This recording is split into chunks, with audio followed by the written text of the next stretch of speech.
Okay, roll. Okay. Roll tape. All right, come on up front here. I would stand on this side. Excellent. Okay, so I talked about the chassis batteries and the auxiliary batteries. You can see that these two are the auxiliary batteries. This is not where you would jump start the vehicle. These batteries run the 12-volt panel and all the accessories in the back of the vehicle. Okay. In here you have your converter and your all of your thermal breakers. You can see here that they're all marked with electrical step system and all of that. So anytime that these would trip, and Rob, did you know, or have you ever used these?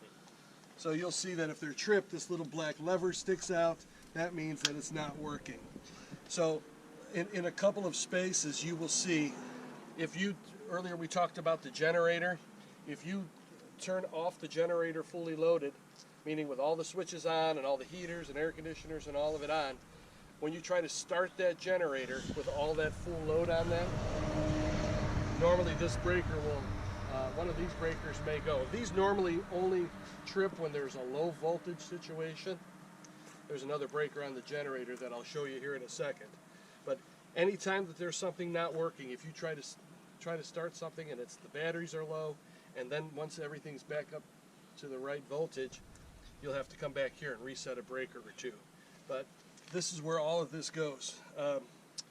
When you press the auxiliary button on the panel to turn everything on, one of the first things you did and the last things that you did before you left the coach was turn on that auxiliary battery.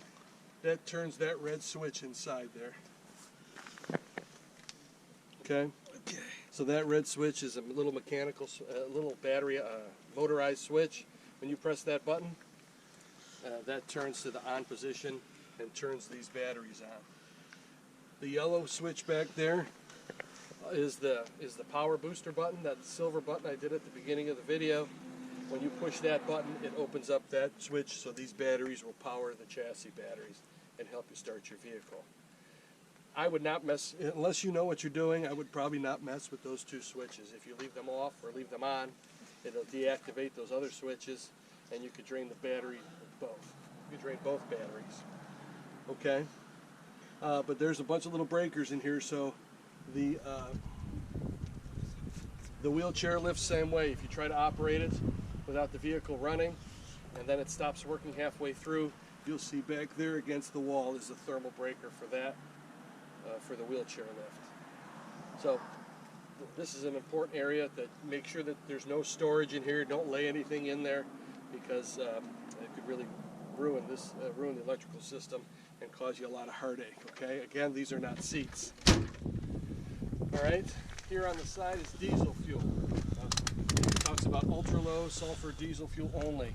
We just had a professional driver recently stopped and put gasoline in. So then he had a call. He made him about 6 hours late because he had to call a truck service to come out and pump the tanks, and so he could put diesel fuel in. You probably don't want to do that. You don't want to run it a long time with the wrong fuel either. So this you want to make sure all the gas stations have this. You want to make sure that most gas stations have it. You want to make sure that you always use diesel fuel. So the diesel fuel won't fit into a gas tank, but the hole on the diesel opening is much bigger, so everything fits in. Okay. Most are capped green too. Most caps are green. Once in a while, you find a yellow, but yeah, you might get a yellow. But mostly green. Thank you for that. This is where your diesel exhaust fluid only goes. Again, you can buy this in a 2.5 gallon box, or some truck stops have pumps for them, but 2.5 gallon box is about $20. You just dump it in. You want to make sure also that you don't spill that stuff. If you do, wipe it up. If you spill it all around here, this white crystallizes once it hits the air. And then if you get too much of those chunks that fall inside of there, it'll clog the system and cause you trouble. Okay? Any questions?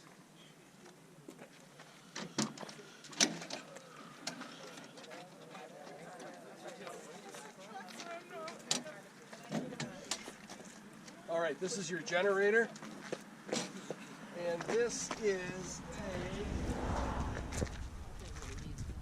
is a 12,000 watt generator. If I'm not, yes, this is a 12,000 watt generator. This should be plenty to operate the equipment that's inside of the vehicle. You'll find here that there's a couple things. There's a hours meter here, and there's an hours meter inside the vehicle as well. They're pretty close. They won't always be exact. Because probably this one came with the vehicle and was probably tested before the other one. But you should pick one and use that as your service hours indicator. It's important that you keep a log on when it's serviced and when it's supposed to be serviced. All the booklets are in your Farber bag inside. I would take some time reading those so you know what sort of service schedule you should be on. A couple things happen.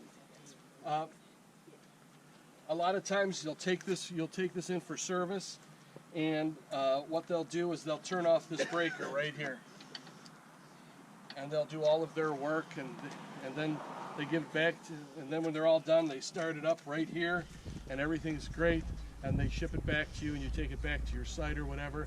And then the first time you go to try to use the generator, sure, it starts, but all of a sudden you have no power. That's because they left this switch off. Also, when you try to start the generator when it's fully loaded, you didn't turn off the board properly, you left all of your things on. When you try to start the generator starts and then throws this breaker. So you'll have to come and reset, turn that switch back on to get the generator to work. A few places here that you should look at are, this is your coolant level. This is your oil dipstick here. This is your oil fill. This is your oil filter. And let's see, I believe that's all here. But you'll find that if you don't overload it and you turn it off and turn it on and start it properly, you should have no problems, virtually no problems.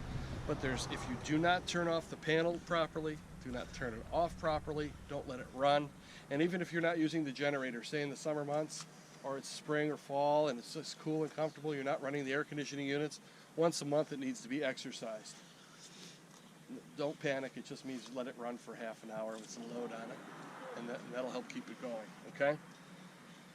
Here you'll find more Cat 6 connections and some more exterior outlets. This is the connection for your shoreline. You'll see it says 50 amps, 240 volts, 50 amps, 60 hertz service. I would make sure, I would not take anybody's word for that unless I would verify it with the electrician to make sure that's what you have. Because if you do not have this sort of connection, you will find that you will damage your electrical system in the vehicle, okay? Moving right along here, a couple things. Don't ride in the vehicle unless it has a seat belt. So if there's bench seats in the back and there's some desk chairs in the back, those are not to be, you can't sit in those chairs and ride in the vehicle. If you don't have a seat belt, then it's not a safe seat to be riding in. Also, I would like, at this stage of the game, I'd like to take a look at how low the vehicle sits. So you want to make sure that anywhere is fine, you're good. How low the vehicle sits. So if you're pulling out of a gas station or you're going up a hill or the driveway, if it's a steep incline or you go from level to steep pretty quickly, go slow because you may just catch the tailpipes or you might catch the leveling jacks on the back. Okay? So you want to make sure that you give yourself a lot of clearance. Also, you see how long the vehicle is and how tall it is. You want to make sure that you stay away from branches. You want to make sure that low bridges, you respect all of those warnings and make sure you know what you're driving. As people come back and their vehicles are beat up because they didn't take the time to make sure they understood how to drive the vehicle. Okay? Under the hood, I'm going to open up the hood, which I did.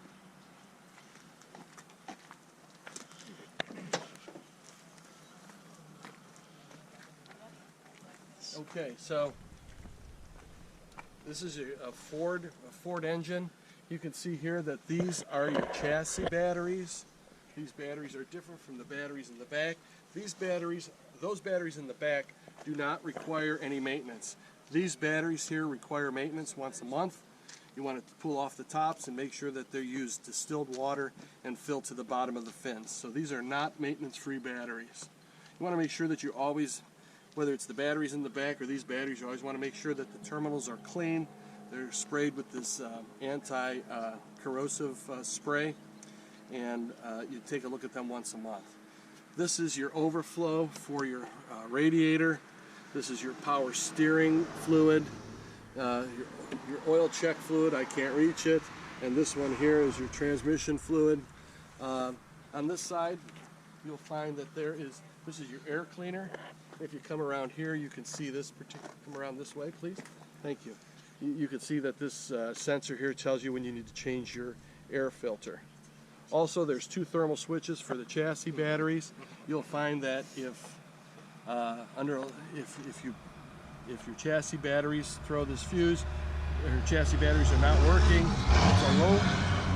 if it's a low voltage situation, these thermal circuit breakers will trip. So you'll see here it says reset. I manually tripped it, and then you reset it. So there's a lot of extra gadgets on this that wouldn't be necessarily on a regular vehicle, but it does take some time to kind of walk the vehicle and make sure that happens. So who's ever driving it is responsible for doing a pre-trip checklist, and there's one in the Farber bag that you can refer to. But I recommend that every time, every day, even if you drive it every day, I would recommend that you go around and make sure that there's nothing leaking and there's nothing and everything